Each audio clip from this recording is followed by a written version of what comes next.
In November 1939, the Soviet Union, one of the largest militaries on Earth, invaded tiny Finland. They brought nearly 1 million troops, tanks, aircraft and artillery. Finland. Just 350,000 soldiers, almost no tanks, and a death sentence in writing. But they created a ghost army so terrifying that Stalin's forces called them invisible demons skiing through the snow. And the most legendary of these winter warriors was Simo Häyhä, a humble dairy farmer who became the deadliest sniper in history. When Stalin invaded Finland in 1939, he expected his massive Red Army to crush the tiny Nordic country in weeks.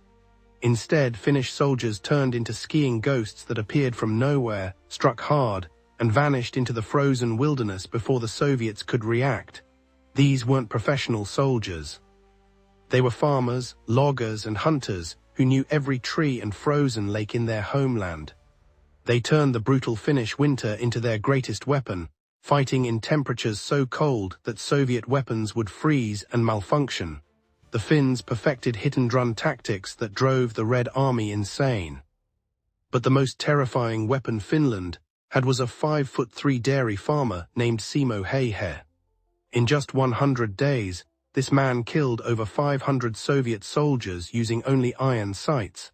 He refused telescopic scopes because lens glare would give away his position. Instead, he packed snow in his mouth to hide his breath and poured water in front of his rifle so muzzle flash wouldn't kick up powder. The Soviets called him White Death and sent entire counter-sniper teams just to eliminate one farmer, and even attempted carpet-bombing runs. Nothing worked. Simo would appear like a ghost, eliminate his targets and vanish back into the white forest. His killing spree finally ended when a Soviet soldier managed to shoot him in the face with an explosive bullet. Half his jaw was blown off, yet somehow he survived and even regained consciousness. On the exact same day, Finland signed a peace treaty with the Soviet Union. After the war, Simo returned to farming and lived quietly and rarely speaking about the war. Until age 96, the world expected Finland to fall in days.